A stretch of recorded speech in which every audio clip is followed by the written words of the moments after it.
Antes de iniciar el análisis particular de la confrontación que ha habido entre el humanismo y la alienación en la trayectoria del pensamiento filosófico latinoamericano, que es el objeto, ¿no?, de este primer tomo, de estos 3 tomos publicados por Planeta acá en Bogotá, y que encuentran en la página web de ensayista.org, están los 3 libros, fueron publicados en el 2012, 2013, los 3 tomos. Es necesario detenernos en general en cómo ha sido esa confrontación entre humanismo y alienación en la historia universal, ¿no?, de la filosofía, porque realmente no es que comience todo en América Latina, ¿no? Ya desde un principio. Y además es imprescindible también aclarar los conceptos mismos de humanismo, ¿no?, y de alienación. ¿Por qué? Porque siempre desde que la filosofía surge en cualquier parte del mundo ha habido esa confrontación, ¿no? No es el ejemplo solamente de América Latina, el mundo antiguo de del Asia, del África, de Europa, ¿no? O sea que desde que la filosofía se convierte en una actividad intelectual específica, ha sido siempre, no solamente las funciones que ya vimos en videos anteriores, como visivas, ¿no?, de práctica, crítica, teórica, todo, ¿no?, sino neurológica, ¿no?, sino una preocupación permanente, ¿no?, sobre todo de la perfectibilidad humana, sobre el papel del enriquecimiento de la moral, ¿no?, y sobre todo ver qué lugar ocupa el ser humano, ¿no?, en la naturaleza, ¿no? Esto ha llevado a veces a posturas extremas, ¿no? Por ejemplo, de pensar que una postura humanista implica necesariamente una postura atea. Eso no es cierto, ¿no? ¿Por qué? Porque puede haber algunos casos de relaciones en que el hecho de valorar mucho al ser humano implique desconocer el papel de la relación del ser humano con sus ideas de los dioses, ¿no? Pero no se puede inferir que siempre una postura, primero, religiosa, implique necesariamente una separación del humanismo, porque existe también un humanismo religioso, ¿no?, igual que existe un humanismo laico, un humanismo secular, ¿no? Porque además la inferencia no se puede establecer así, de esa manera tan absoluta, porque incluso hay algunos ateos que no son nada humanistas, ¿no? Es el caso, por ejemplo, de Schopenhauer o el caso de Nietzsche, ¿no? Los dos eran ateos, pero muy distantes de posturas, ¿no?, humanistas. Yo no sé hasta qué punto en Heidegger también, independientemente de sus reflexiones sobre el humanismo, lo haya sido realmente, ¿no? Mario Bunge decía, y cito, Arthur Schopenhauer es considerado el primer ateo entre los filósofos alemanes. Sin embargo, esto no lo hace un humanista secular, puesto que fue misógeno, pregonaba el pesimismo y no se interesaba en lo más mínimo por la condición de los más desvalidos. Friedrich Nietzsche tampoco fue creyente, pero escribió en contra de la razón y de la ciencia. No apreciaba la compasión y despreciaba al rebaño. Por lo tanto, él tampoco tiene un lugar en el panteón humanista. Fin de la cita. Yo creo que Mario ahí es bastante preciso, bastante claro, porque indudablemente ni Schopenhauer ni Nietzsche. Nietzsche no puede ser un pensador humanista, señores. Primero porque se oponía a que el género humano hubiera progresado en la evolución, ¿no? Sí, en el proceso civilizatorio, ¿no? Incluso él decía que al contrario, ¿no?, que el mundo grecolatino era superior al mundo actual, ¿no? Y decía que era un error, ¿no?, pensar que el hombre actual europeo fuera superior al griego, ¿no? Claro, había sido profesor de literatura griega y de en general, ¿no? Yo creo que esa concepción tan misantrópica en última instancia, ¿no?, de Nietzsche lo distancia, ¿no?, sinceramente, ¿no?, de una postura humanista. Bueno, no en balde inspiró un poco el fascismo o posturas totalmente, ¿no? Y yo creo que a veces algunos han creído, como el discurso postmoderno a final del siglo pasado, que con la caída, por ejemplo, de la Unión Soviética y del campo socialista se demostró la falsedad del humanismo socialista. Imagínense ustedes, ¿no? Yo creo que son errores en la interpretación, porque uno no puede considerar el fracaso de un ensayo de socialismo, de buscar una sociedad superior a la capitalista, el llamado socialismo real, que tal vez no fue tan real, ¿no es así?, a pensar de que entonces ya eso significa que el humanismo ha fracasado. El caso de François Lyotard, este filósofo posmodernista francés, ¿no? Que prácticamente planteaba abandonar cualquier tipo de proyecto humanista, cristiano, socialista, democrático, etcétera, ¿no? Decía Lyotard, cito, el recurso de los grandes relatos está excluido. No se podría, pues, recurrir ni a la dialéctica del espíritu, ni tampoco a la emancipación de la humanidad para dar validez al discurso científico postmoderno. Fin de la cita. O sea que hay que renunciar entonces a la emancipación de la humanidad.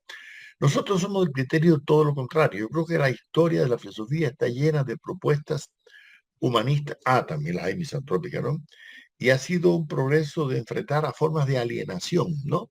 De enajenación, formas que limitan al ser humano, ¿no? Y además, incluso la cuestión ha llevado a que algunos de estos filósofos han hablado de una crisis del humanismo, como el caso del amigo italiano Gianni Battimo, que fue uno de los clásicos también de este discurso, ¿no? Pero él constataba, Battimo, una cosa que es real, ¿no? Que cita, con el crecimiento del mundo técnico y de la sociedad racionalizada, para él había una crisis, ¿no? En este caso del humanismo. Pero si siguiéramos ese criterio, entonces la humanidad no debía cerrar la ciencia ni la tecnología, ¿no? Ni al contrario, eh, no sé, parece que volver en este caso a un estado un poco precientífico, eso es absurdo. Por otra parte, hay algunos filósofos, yo diría cristianos o religiosos, como el caso ruso Nikolai Berdyaev, que planteaba con seria preocupación, cito, el fin del humanismo señala también el fin del humanitarismo. Bueno, fin de la cita. No debemos confundir, perdón, humanismo con humanitarismo. No. Igual que no se puede confundir humanismo con filantropía. Porque la filantropía puede tener lo mismo una postura laica que una postura, ¿no? Religiosa, ¿no es así? Pero no puede ser simplemente humanitarismo de la piedad, ¿no? Solamente de ayudar al desvalido, cosa que es muy bonita y muy válida, y muy, ¿no? Pero realmente hay que ver el humanismo más como primero, una confrontación permanente contra distintos poderes, ¿no? Que atentan contra la condición humana, esa contradictoria condición humana que venimos hablando del principio de estos videos, ¿no? De que no hay una naturaleza humana ni buena ni mala en el ser humano, ¿no? Sino que hay una contradictoria condición humana. Y por eso el conflicto entre humanismo y alienación prácticamente es un conflicto, es un proyecto histórico que nunca va a acabar, ¿no? Y yo creo que la historia recoge muchas formas de humanismo, ¿no? El antiguo, el renacentista. Sin embargo, a veces se comete el error de creer que el humanismo nació en el Renacimiento, nació en Italia, ¿no? O sea, se piensa que solamente la cultura grecolatina es humanismo, entonces se desconoce el humanismo en la India, en China, en Persia, en otras culturas anteriores, ¿no? A la griega o a la romana. A nuestro juicio, realmente, cuando los seres humanos, los hombres, toman conciencia, ¿no? De su circunstancialidad en el mundo, de su relación con el mundo natural y social, empiezan a elaborar reflexiones éticas, estéticas, políticas, jurídicas, ¿no es así? Precientíficas también, ¿no? ¿Para qué? Bueno, para ver qué lugar ocupan en el universo, en el mundo, ¿no? ¿Cuál es realmente, no? Y entonces yo creo que comienzan a aparecer reflexiones de carácter humanista, ¿no? Yo creo que en esto no se puede reducir, ¿no? El humanismo simplemente a aquellas preocupaciones de revitalizar los estudios de las humanidades, ¿no? Como se vio en el caso de los que han estudiado, ¿no? La cultura greco-latina. Y, por ejemplo, Giuseppe Tofanin, que escribe una historia del humanismo desde el siglo XIII hasta nuestros días. Quiere decir que antes del siglo XIII, ¿no? ¿No? Yo creo que realmente esto quiere decir que no reconoce la existencia del humanismo, ¿no? En el pensamiento anterior. Yo sí tengo mis dudas de que eso tenga realmente plena validez. Incluso hasta dentro de la escolástica hay posturas humanistas, lo vamos a ver después en el caso de muchos sacerdotes cristianos, ¿no? Que llegaron a posturas realmente humanistas, ¿no? Ahora, claro, hay distintas definiciones de humanismo. Por ejemplo, el filósofo cubano Gaspar Jorge García Galló, ¿cómo lo definía? Cito, como un conjunto de ideas que destacan la dignidad de la persona, la preocupación por su desarrollo armónico y la lucha por crear condiciones favorables al logro de tales fines. Bueno, fin de la cita. Esa es una definición que yo podría suscribir, ¿no es así? Sin embargo, estudiando distintas definiciones de humanismo, en las cuales siempre se acentúa el carácter activo del ser humano, cosa que Marx insistió. Por eso para mí existe un humanismo en la obra de Marx, lógicamente. Su propuesta de una sociedad superior al capitalismo es profundamente humanista, ¿no? Y nos va a hablar de humanismo práctico, como ha insistido, distinto al humanismo abstracto, no al humanismo simplemente filantrópico. Y yo he tratado de definir en mis libros mi concepto de humanismo. Este lo doy en este libro, ¿no? Y voy a citar textualmente cómo lo defino. Para mí, el humanismo no constituye una corriente filosófica o cultural homogénea, ¿no? En verdad se caracteriza en lo fundamental por propuestas que sitúan al hombre como valor principal de todo lo existente y a partir de esa consideración subordina toda actividad a propiciarle mejores condiciones de vida material y espiritual, ¿no? De manera tal que pueda desplegar sus potencialidades que siempre estarán históricamente limitadas. Y la toma de conciencia de esas limitaciones no las ve como un obstáculo insalvable, sino como un pivote que moviliza los elementos para que el hombre siempre sea concebido como fin y nunca como medio. Sus propuestas están dirigidas a reafirmar al hombre en el mundo, a ofrecerle mayor grado de libertad y a debilitar todas las fuerzas que de algún modo puedan alienarlo. Fin de la cita de mi libro, ¿no? Claro que en esta definición mía hay sintetizadas ideas de muchos pensadores, tanto de la antigüedad como de la modernidad. Ahí se puede entrever, por ejemplo, a Spinoza o a Kant o a Marx o a otros tantos pensadores, ¿no? ¿No? Uno siempre toma, ¿no?, el estado de arte, como decimos, de otras ideas de pensadores y luego elabora, ¿no?, las propias.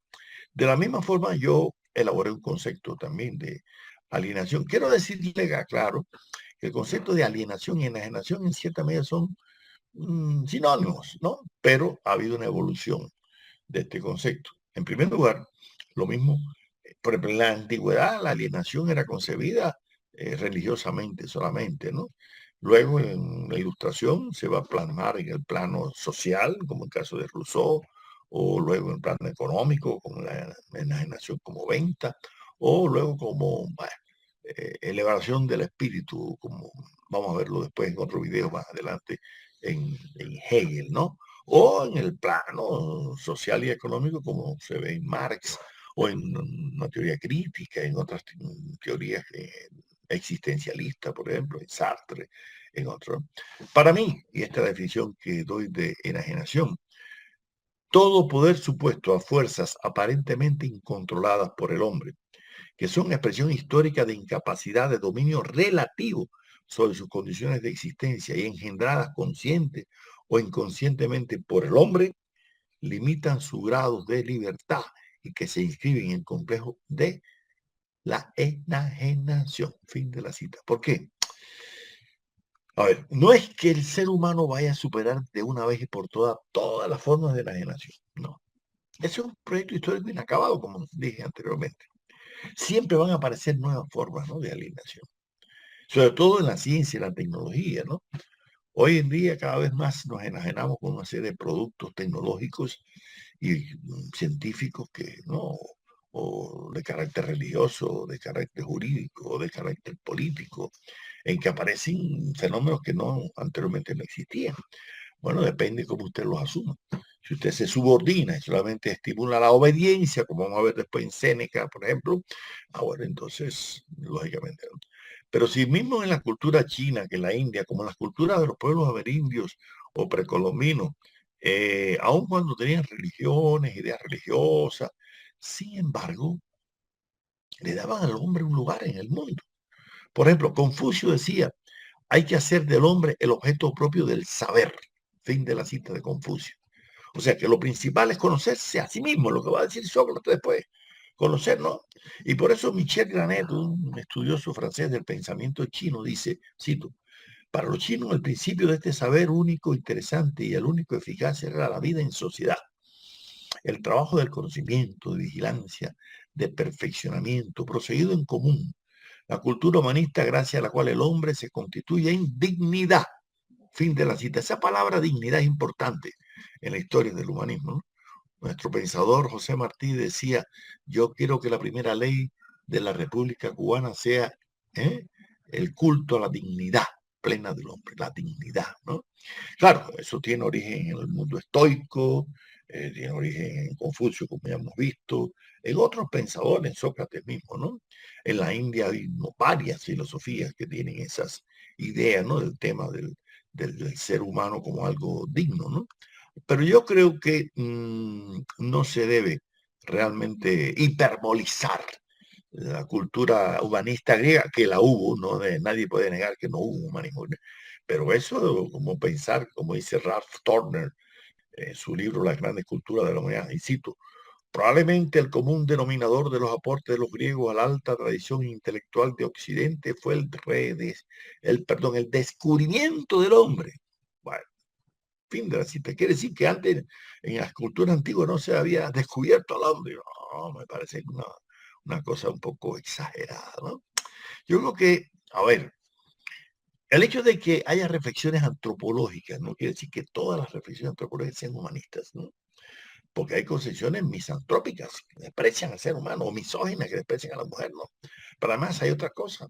Hay ideas que tienen un carácter de pesimismo, de lamentación, ¿no? De considerar que el ser hombre es incapaz, que no. Entonces, por supuesto que la preocupación que tiene, por ejemplo, Protágoras, cuando él dice, el hombre es la medida de todas las cosas. Bueno, está bien, tiene una preocupación ser, pero cuidado, porque no podemos creer, ¿no?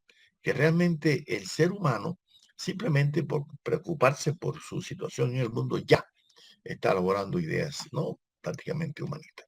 Yo creo que para que tenga ideas humanistas tiene que haber una especie de preocupación emancipadora, desalienadora, ¿no? Liberadora, para que sitúa al ser humano no solamente como valor principal de lo existente, sino también, y eso lo vamos a ver en la cultura amerindia, lo vamos a ver en la cultura de la escolástica antropológica latinoamericana, lo vamos a ver en la ilustración latinoamericana, lo vamos a ver en el positivismo latinoamericano. Eso en toda una de las corrientes que vamos a ir estudiando en los próximos videos, vamos a ver esa preocupación de corte humanista, ¿no? Ahora, también una preocupación humanista es preocuparse por los obstáculos que se le presentan, ¿no? A las ideas humanistas, o sea, los fenómenos que frenan al ser humano frente a la naturaleza, a la sociedad, a las tecnologías, a los sistemas políticos, jurídicos, a las instituciones religiosas o a las instituciones civiles, ¿no? Entonces, yo creo que el hecho de esa preocupación por la inconmensurabilidad del ser humano como un ser consciente, eso ha preocupado siempre a los filósofos, lo mismo de la antigüedad como Heráclito o Platón, que de la modernidad como Berkeley o Hobbes o Locke, ¿no? Unos más en el plano ontológico, epistemológico, otros en el plano sociopolítico o ético, estético, ¿no? Por ejemplo, Heráclito, decía un pensador antiguo, decía, cito, no podrás descubrir los límites del alma aunque la recorras en todas direcciones, tan profunda es su medida. Fin de la cita. ¿No? Cuando está hablando del alma, está hablando de la mente, de la conciencia, el pensamiento, ¿no? Como diciendo, bueno, es que la mente humana es infinita, ¿no? Y no se puede llegar a conocer todas las potencialidades que encierra, ¿no? Sin embargo, eso no debe conducir a una postura agnóstica, a pensar que entonces no se puede conocer, ¿no? Nuestro pensamiento. Yo creo que las neurociencias han demostrado todos los avances que se han producido, ¿no? En el desarrollo de la psicología, en torno de la antropología, ¿no? Y realmente yo creo que la filosofía en su historia universal ha ido descubriendo los aportes parciales por parte de cultivadores, ¿no? De muchos instrumentos desalienadores, ¿no? Que contribuyen a ubicar el lugar del ser humano en el mundo, ¿no? Siempre se han constatado peligros, ¿no?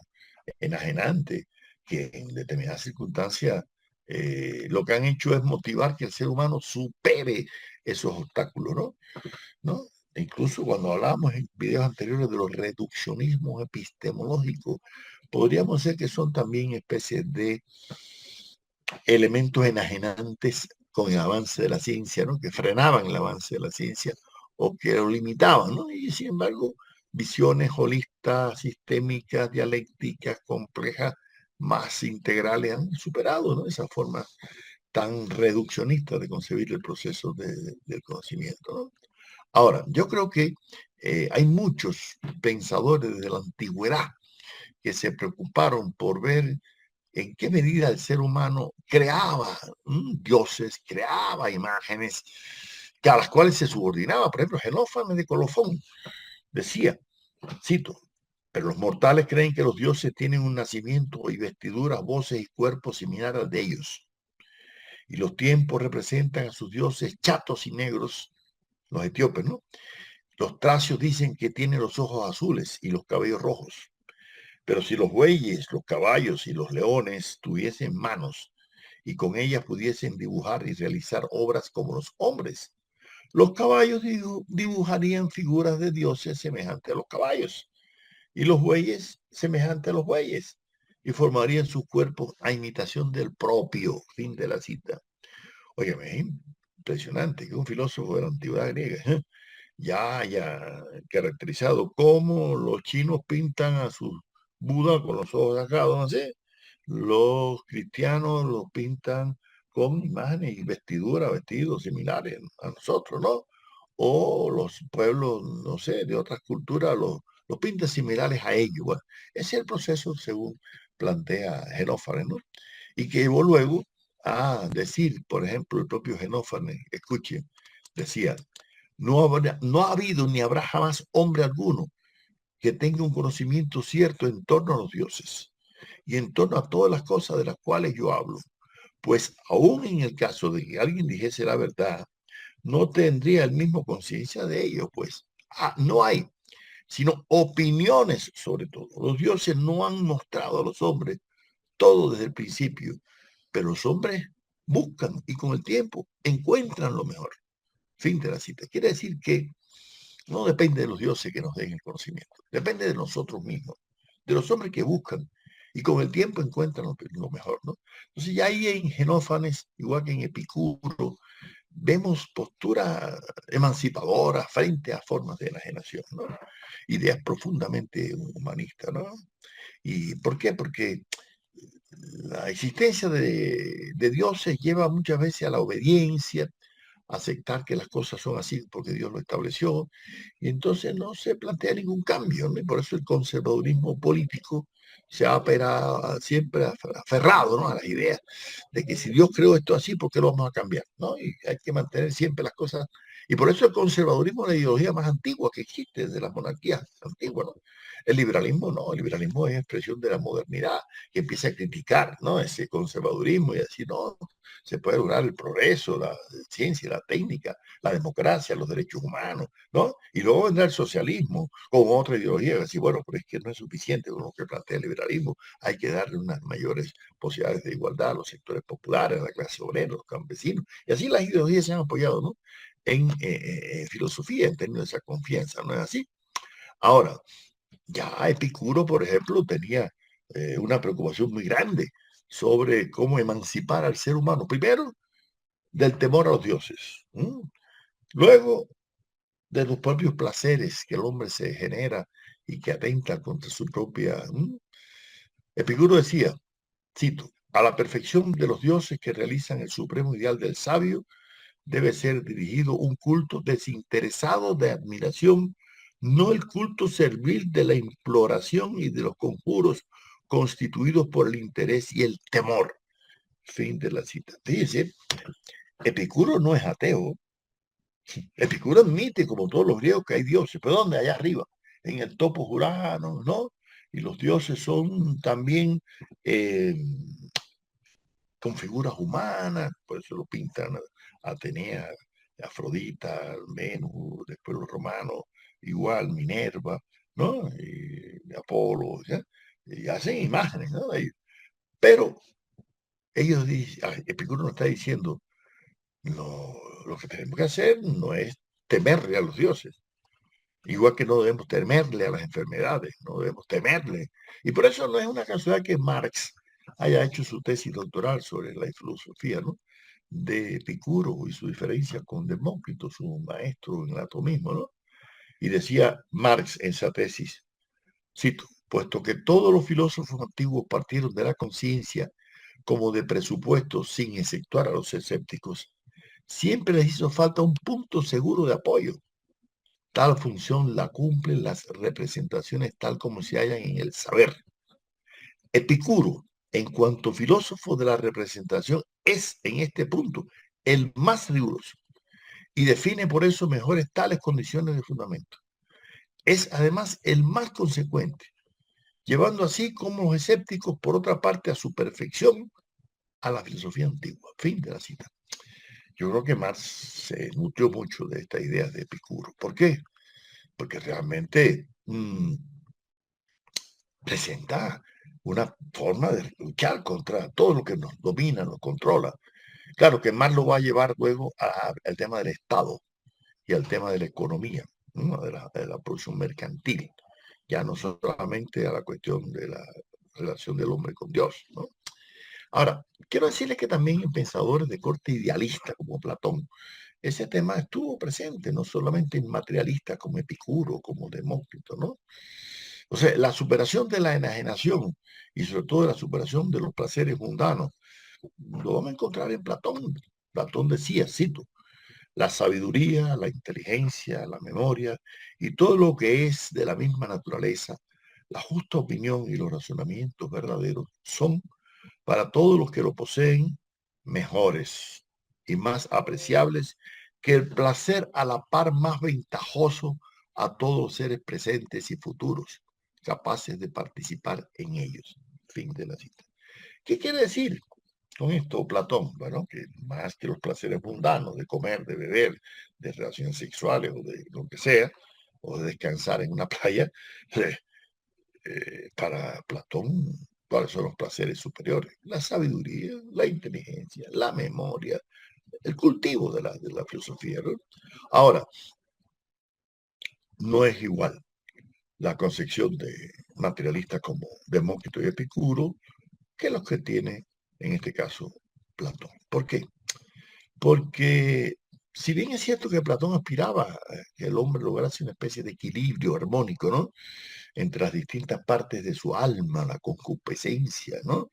Y que se hiciera dueño de sí mismo, la mayoría de los filósofos que orientan inicialmente su pensamiento hacia el materialismo filosófico, el caso del discípulo de Platón, Aristóteles, le van a dar mayor concreción y objetividad a esto. Por ejemplo, Aristóteles va a decir que todo hombre por naturaleza apetece el saber.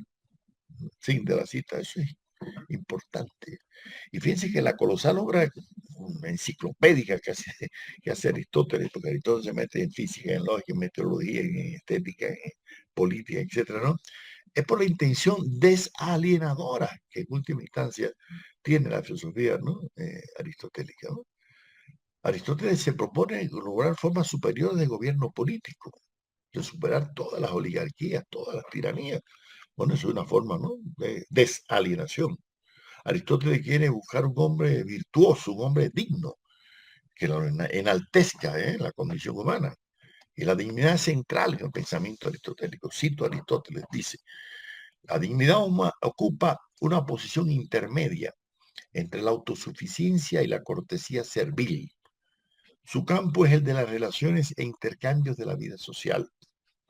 El hombre suficiente es el que evita todo intercambio y conversación con sus semejantes o compañeros. Su verdadero nombre parece haberle sido dado por esa característica, porque el autosuficiente es el que se basta a sí mismo. Por otra parte, el hombre servilmente cortés u obsequioso quisiera tratar y frecuentar a todos los hombres de cualquier manera y en cualquier circunstancia. Ninguno de ellos merece encomio, pero sí la merece el hombre digno, que guarda una posición intermedia entre ambos. Este es, en efecto, ni trata con todos los hombres, ni huye del trato de todos los hombres. Trata con los que tienen un mérito o son dignos de ello y tan solo con ellos. Fin de la cita. Esto es una enseñanza importante porque está diciendo Aristóteles que si tratamos directamente con delincuentes puede ser que caigamos en la delincuencia, ¿no es así? O si pensamos que los hombres son angelitos, caemos en una hiperbolización, porque no lo son.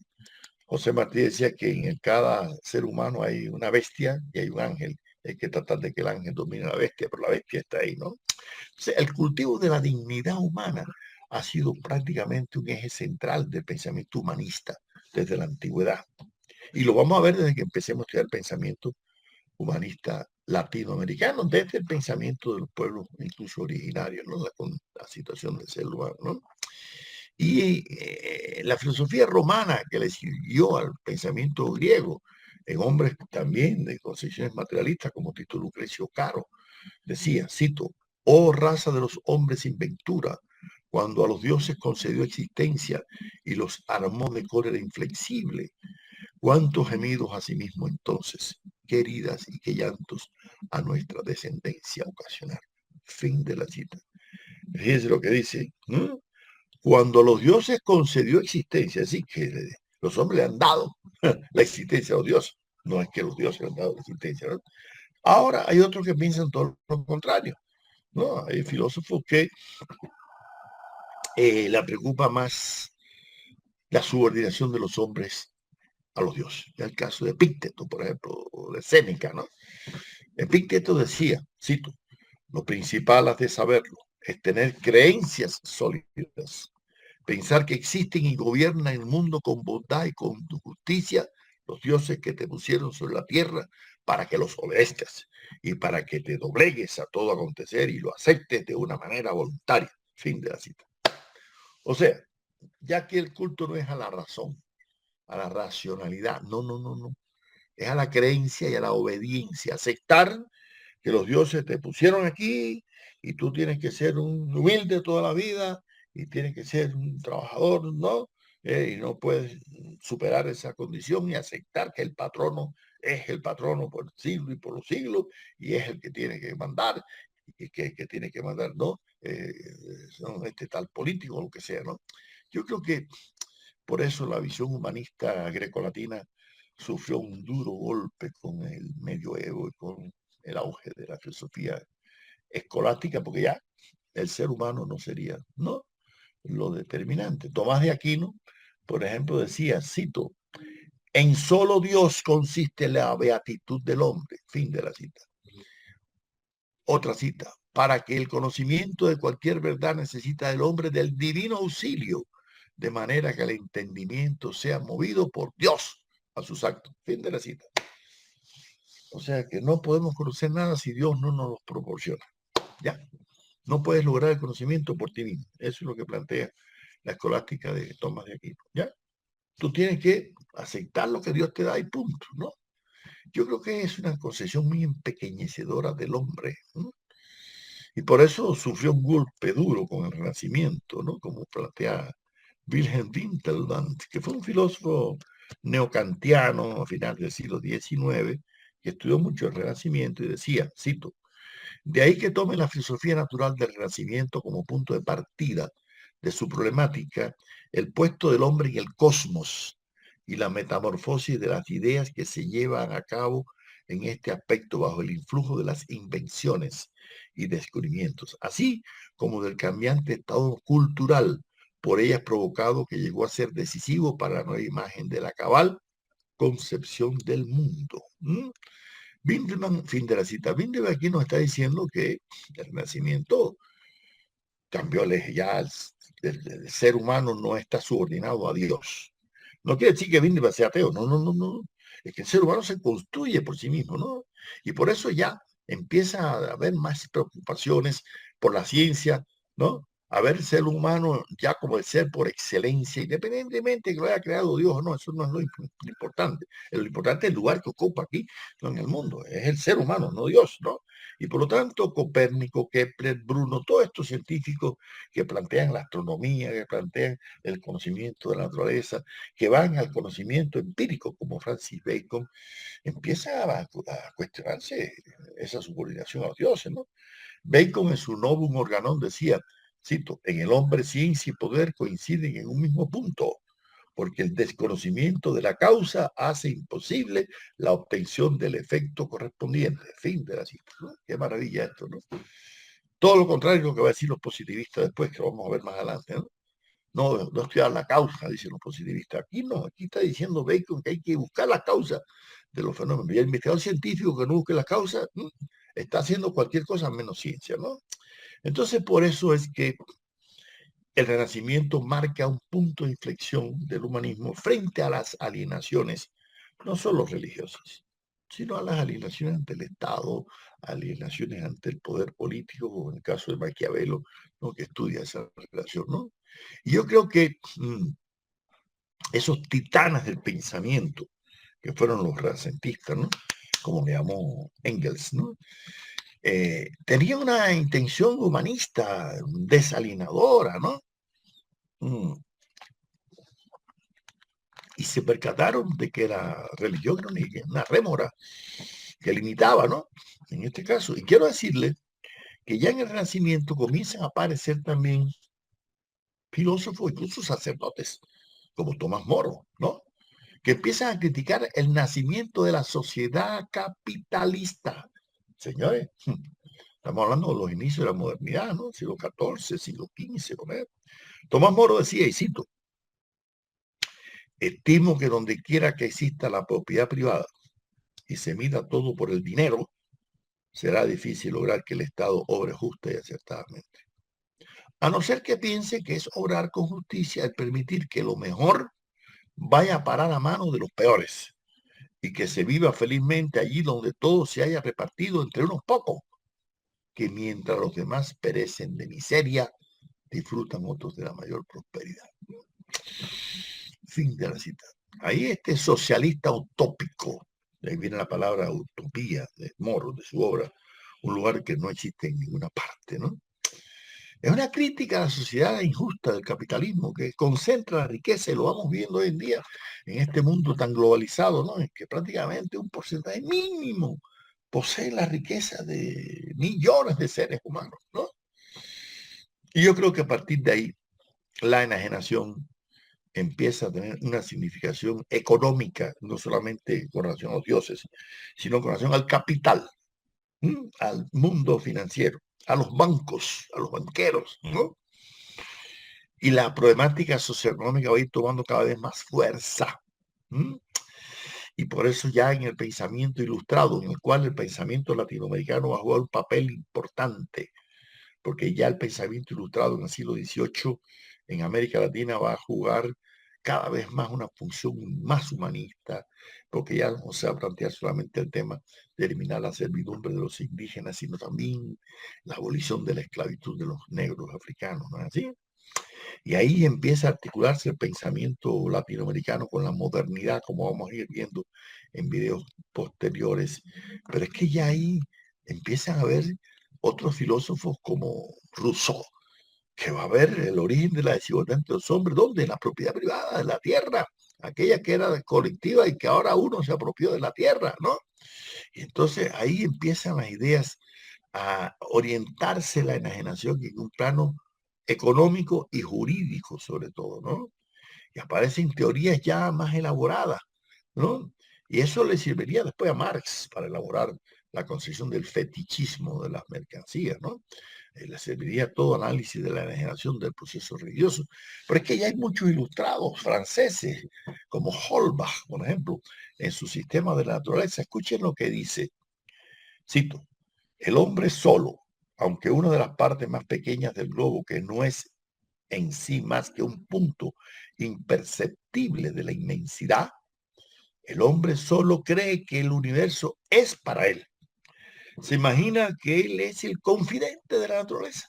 Se cree eterno y se da orgullosamente el nombre de Señor de la naturaleza. El hombre no tiene ningún motivo para creerse un ser privilegiado por la naturaleza, pues está sujeto a las mismas vicisitudes que sus demás producciones. Claro que ahí hay una concepción muy naturalista, ¿no? De estos materialistas franceses como Diderot, Holbach, Helvesio, ¿no? ¿Por qué? Primero porque veían, ¿no? Al ser humano en el mundo natural, puede ser que esto sea cierta forma de reduccionismo epistemológico, como aquel que criticamos anteriormente, ¿no es así? En el socialdarwinismo, por ejemplo. Pero no cabe la menor duda que en estas ideas materialistas de Holbach hay elementos muy desalienadores de enfrentarse a las formas de enajenación y muy humanistas. Y vuelvo a citar a Holbach. Hemos probado que el maravilloso dogma de la otra vida solo está fundado sobre suposiciones ideales y desmentidas por la reflexión. Que esta hipótesis es no solo inútil a las costumbres de los hombres, sino que no puede servir más que a entorpecerles, quitarles el deseo de trabajar en su verdadera felicidad, alucinarlos con prestigios, con opiniones dañosas para su tranquilidad y, en fin, adormecer la vigilancia de los legisladores y dispensarle de dar a la educación, a las instituciones y a las leyes de la sociedad toda la atención que les deben. Fin de la cita. Aquí es una tesis bastante fuerte. Se está diciendo, bueno, si usted confía que todo lo va a tener en la vida más allá, entonces acá, más acá no haga nada, porque aquí es el tránsito para vivir la felicidad eterna de arriba, ¿no es así? Y esa es la crítica, claro, una postura atea, ¿no? Detrás de esta posición, ¿no es así? Porque además, entonces, esa obediencia lo que quiere decir, bueno, acomódense lo mejor posible en este mundo, ¿no? Y esa es una forma de enfrentar la alienación religiosa, ¿no? Holbach sigue diciendo, cito de nuevo, no te turbes, hombre, con los fantasmas que la impostura ha creado. Renuncia a toda esperanza vaga, líbrate de tus temores y sigue sin miedo el camino que la naturaleza te ha trazado. Siémbralo de flores si puedes y aparta las espinas que el destino puede haber esparcido en él. Fin de la cita. Yo por eso siempre estoy mirando las flores que tengo aquí en el balcón, que me dan una alegría ver la diversidad, ¿no? De los colores. Yo no miro las espinas, que tiene espinas, pero lo que yo miro más son las flores, ¿no? Es decir, que realmente mi intención es esa y está. Se pueden ver, ¿no? Las espinas, ¿no? Y las flores, ¿no? Yo creo que esta idea de Holbach y de todos estos materialistas franceses se distanciaban del fatalismo pesimista que inculca, ¿no? Una postura de aceptación de todas las cosas, no religiosamente, ¿no? Y por eso la ilustración plantea el progreso, la confianza en la ciencia, la confianza en la filosofía, la confianza en la tecnología, ¿no?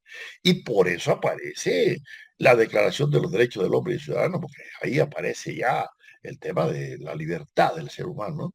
Y ahí van a aparecer nuevas formas de rupturas con las formas de enajenación. Yo creo, y para ir terminando, doy una definición que he elaborado de la correlación entre humanismo y alienación. Yo en este libro llegué a esta conclusión y cito, el humanismo constituye precisamente la antítesis de la alienación, pues presupone aquella reflexión y la praxis que se deriva de ella, dirigida a engrandecer la actividad humana, hacerla cada vez cualitativamente superior en tanto contribuya a que el hombre domine mejor sus condiciones de vida y se haga más culto. Si bien es cierto que el concepto de enajenación y de enajenabilidad implica exclusión, el concepto de humanismo presupone siempre asunción, incorporación, ensanchamiento de la capacidad humana en beneficio de la condición humana. Fin de la cita. O sea, yo creo que el humanismo siempre ha sido enriquecer la condición humana, ¿no? Y no alienarla, limitarla, enajenarla. Esa es la, ¿no?, postura que un filósofo como el mexicano Leopoldo Sea planteará la necesidad de elaborar proyectos libertarios. En los próximos videos vamos a ver cómo la filosofía clásica alemana, en particular en la obra de Hegel, y luego en sus críticos, tanto en Feuerbach como Marx, se llegó a un punto en que el humanismo y la alienación serían ejes centrales prácticamente del filosofar moderno y contemporáneo, y del cual el pensamiento latinoamericano también contribuiría a enriquecer esas reflexiones del lugar del ser humano en el mundo y de propiciar formas para superar las históricas formas de enajenación que han existido y que van a existir siempre.